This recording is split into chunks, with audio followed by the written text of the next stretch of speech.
Part 1. You will hear a conversation between a customer and a booking officer at a theatre. First, you have some time to look at questions 1 to 4.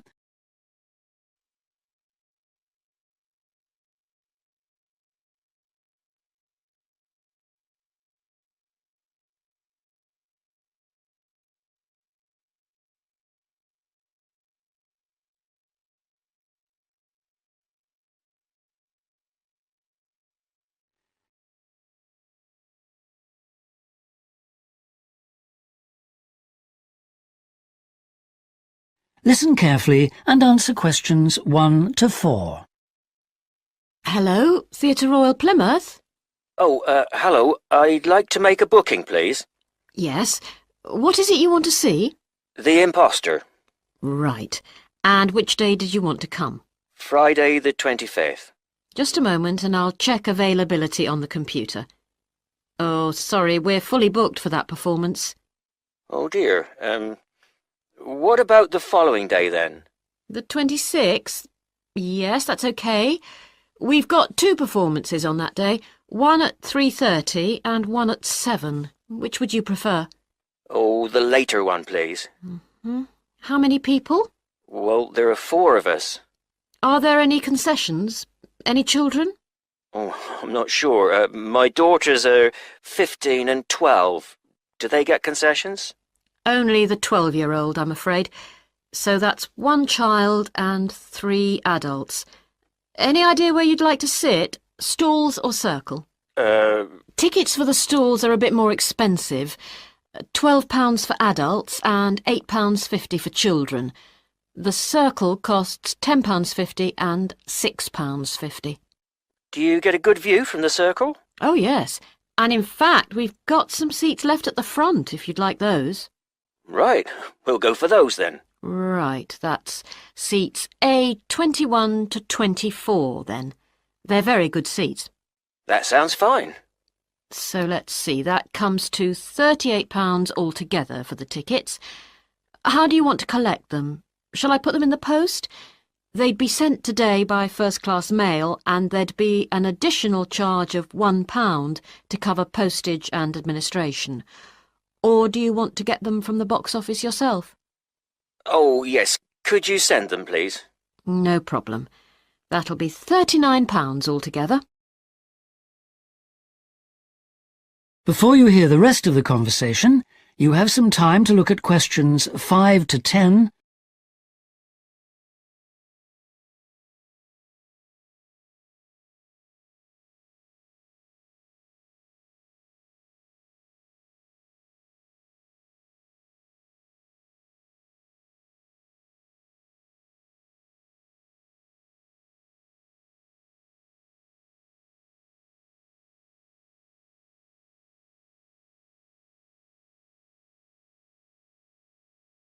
Now listen and answer questions 5 to 10.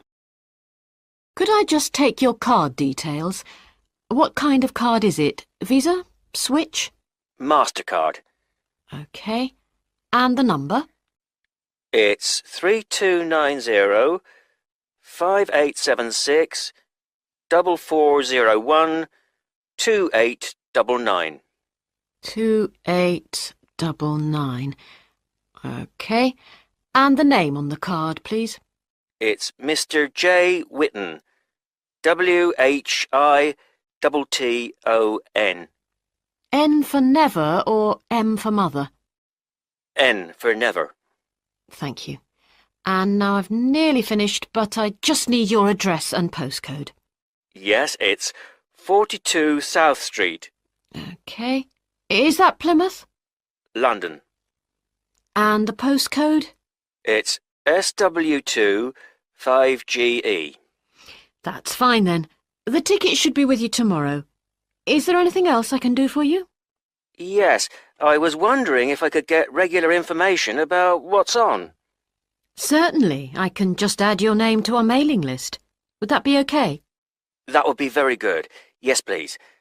Oh, and there is something else, sorry. One of our group is hard of hearing, and I've heard that you can supply special headphones.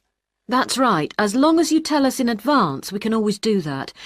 I'll book those for you now, and you can just collect them from the box office before the show. Thanks very much for your help. No problem. Thank you for calling. Thank you. Bye. That is the end of part 1. You now have half a minute to check your answers.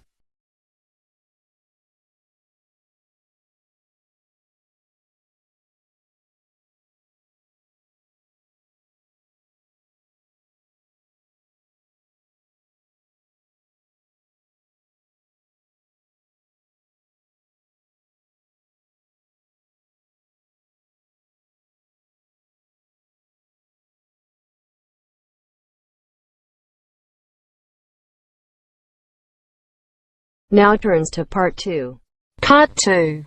You'll hear the organizer of a rock festival talking to the exhibitors and performers at a planning meeting.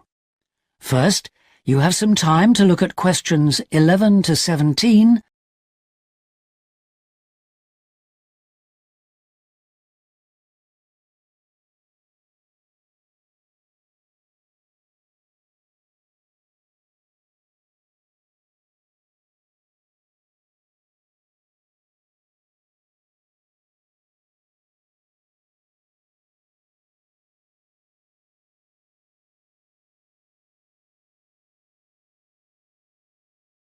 Now listen carefully and answer questions 11 to 17. Good evening, everyone. I'm glad you could all make this planning meeting for what promises to be the biggest and most colourful free rock festival ever held in the South East. So whether you're a performer, a craft exhibitor or an artist, we all extend a big welcome to you. Could we turn first to the plan so I can familiarise you with the layout of the site, which, as you know, is an old football stadium. We're really lucky to have so much space this year. You can see the main gate at the bottom of the plan. Have you found it? That's where most visitors will enter. It's also the entrance for those taking part in the craft fair. We've set the stalls just inside the gate on the left in a circle. If you walk straight ahead from the gate along the path without turning right, you'll come to some steps up to the football stadium. On the left of the steps is the fringe stage. This is for alternative artists. They include folk singers, poets and other acts which are more suited to a smaller stage. And they should also enter by the main gate. On the opposite side of the steps is a restaurant, and adjoining that is the main festival information point. Here you can get extra programmes and up-to-the-minute information about events, and you can discuss any last-minute problems, although we hope everything will be running smoothly when the festival opens. Coming back to the plan, you go up the stairs to the stadium.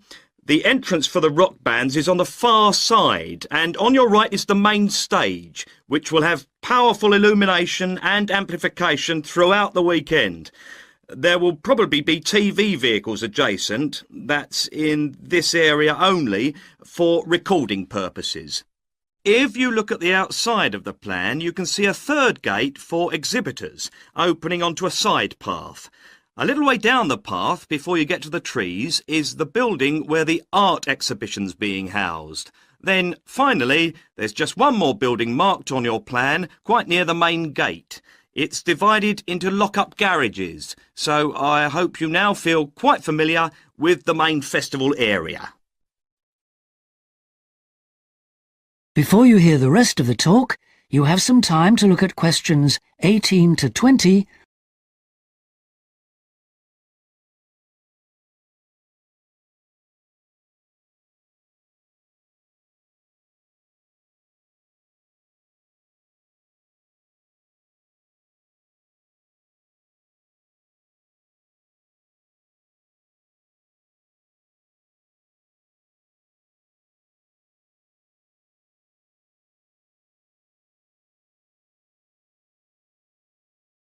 Now listen and answer questions 18 to 20.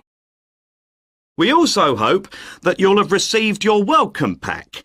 In it you should find 2 parking tickets for yourself and anyone assisting you, an armband to indicate that you are an official visitor, one of our brilliant yellow badges with the new festival logo, a festival programme and several sheets of information that we'd ask you to study carefully before the event.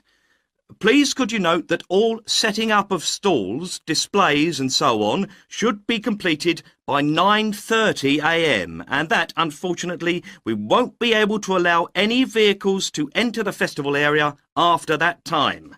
Yeah, it's a big site, but even a few vehicles parked in the wrong place can block the paths.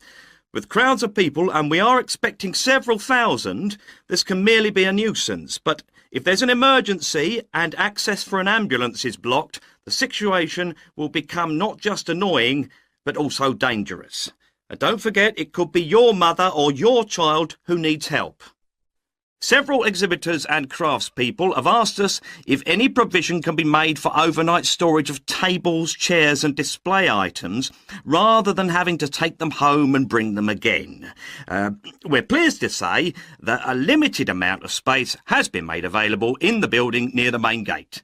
You'll be issued with a yellow ticket to reclaim your property, similar to the red parking tickets, so do check you bring the right one. But please understand that this is entirely at your own risk, as we can take no responsibility for items lost or damaged. I think that's all I have to say at this point, but thank you all for your attention. That is the end of part 2. You now have half a minute to check your answers.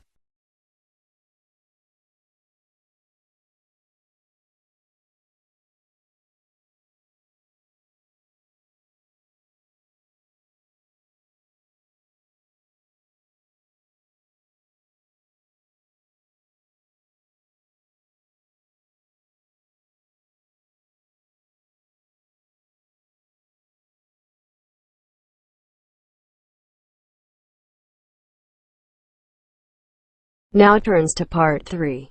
Part 3. You will hear a discussion between a business student called Marco and his personal tutor about the courses that Marco should take. First, you have some time to look at questions 21 to 23,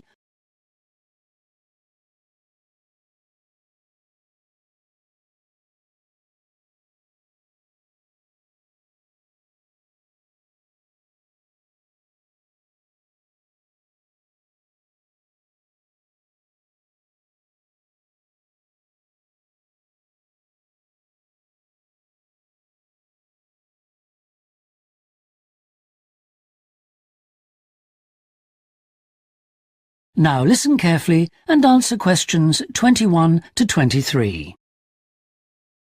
Hi, Marco. Come in. Thanks. I've got a bit stuck trying to select courses for next semester. Could you help me, please? Of course. Sit down. Oh. First of all, most people just go for the areas of business that they're interested in. But even if something doesn't look very stimulating, it's important that you can use it once you get a job. It's not much good choosing areas that aren't going to be helpful later on. Right. I want to go into management, so I'll need to think about that.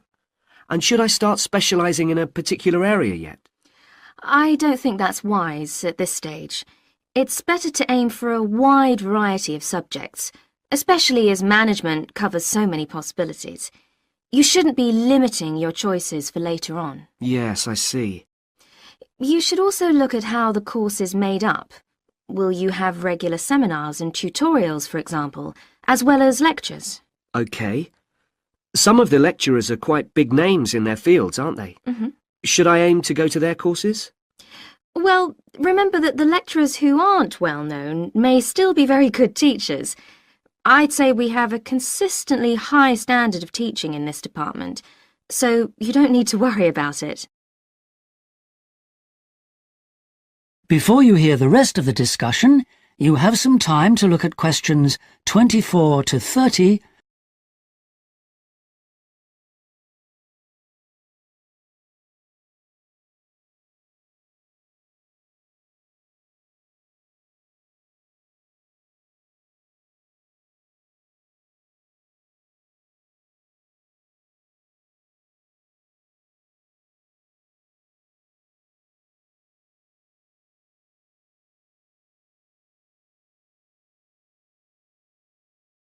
Now listen and answer questions 24 to 30. Good. Well, that's a great help. Now, last time we met, you mentioned doing team management, didn't you? That's right. I'm still quite keen on the idea. The trouble is that because of changes in the content of various courses, team management overlaps with the Introduction to Management course you took in your first year. So what you learned from it would be too little for the amount of time you'd have to spend on it. I'll drop that idea then. Have you had a chance to look at the outline I wrote for my finance dissertation? I left it in your pigeonhole last week. Yes. Why exactly do you want to write a dissertation instead of taking the finance modules? It'll be pretty demanding. Well, I'm quite prepared to do the extra work because I'm keen to investigate something in depth, instead of just skating across the surface. I realise that a broader knowledge base may be more useful to my career, but I'm really keen to do this. Right. Well, I had a quick look through your outline, and the first thing that struck me was that you'll have to be careful how you set about it, as the way you've organised it seems unnecessarily complex. The data that you want to collect and analyse is potentially valuable, but you'll need to narrow down the subject matter to make the whole thing manageable. OK. I'll have another look at it. I was talking to Professor Briggs about it yesterday, and I got some more ideas then. For part of the dissertation, I was thinking of trying to persuade finance managers from 3 or 4 companies to let me ask them about their company finances. If not, I think I'll have to change to another topic. Well, go ahead then. I could give you some names. Thanks. Now, let's talk about practicalities. Your dissertation must be finalised by the end of May, so you should aim to finish the first draft by the end of March. Is that feasible? Yes, it shouldn't be a problem. I'll need to register for the dissertation, won't I? Is that with the registrar's department? No, it's internal to this department, so you just need to let the secretary know. Do that as soon as you're sure you're going to write the dissertation. OK. Then, to analyse your statistics, you're going to need some suitable software. If I were you, I'd drop into the computer office and ask them for a copy. Right. So, if I revise my outline... That is the end of part 3. You now have half a minute to check your answers.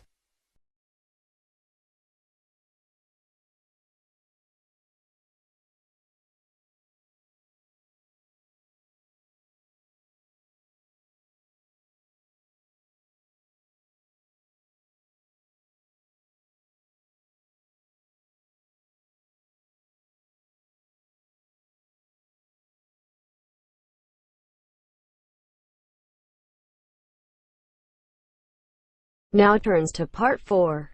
Part 4. You will hear a talk about a research project on the tiger shark. First, you have some time to look at questions 31 to 40.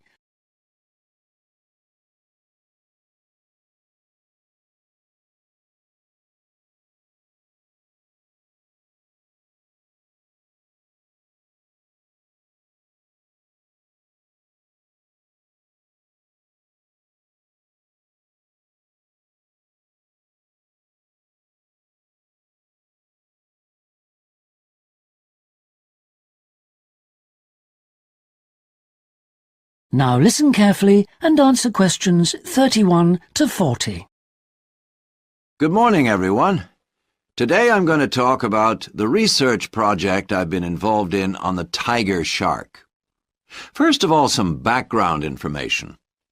The tiger shark, also known as the leopard shark, is often thought to have got its name from its aggressive nature.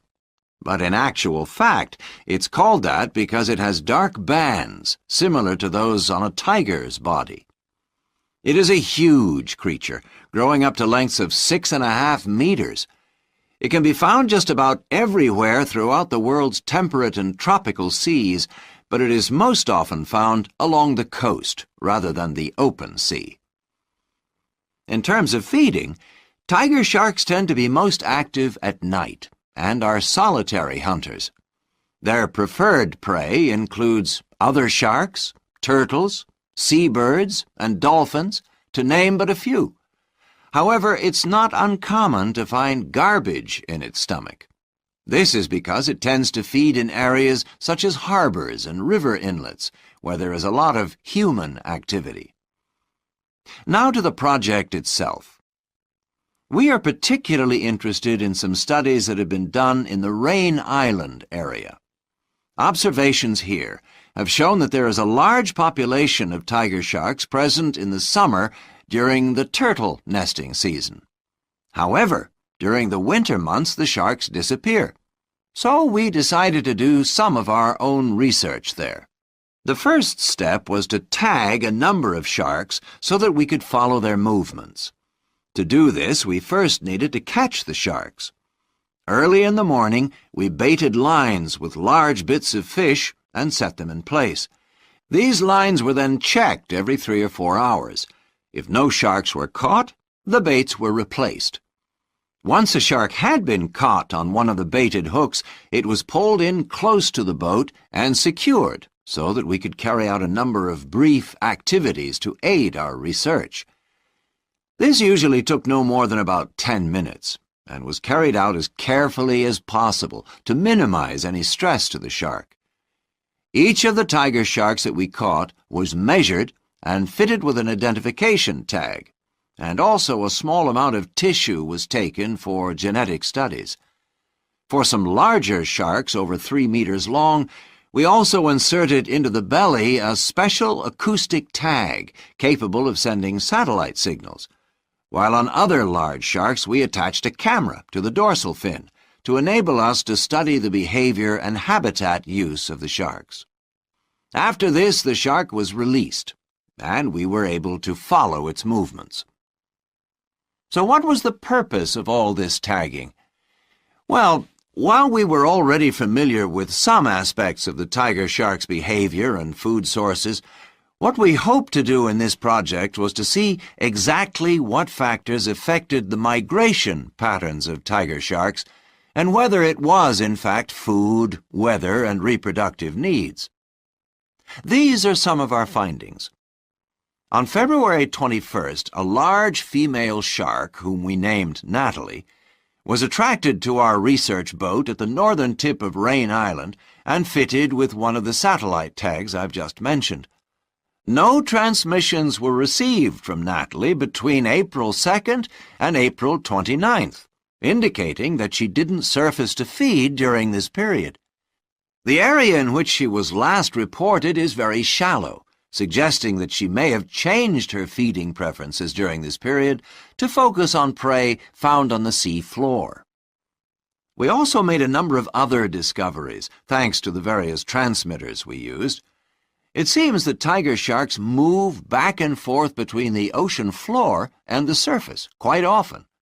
This may help the sharks conserve energy while they swim, but it probably also helps them hunt, since this movement back and forth maximizes its chances of not being detected by its prey until the last minute. So far, our findings have not been conclusive. However, we have gained some very interesting insights into the behavior of tiger sharks and are now hoping to develop our research further. That is the end of part 4. You now have half a minute to check your answers.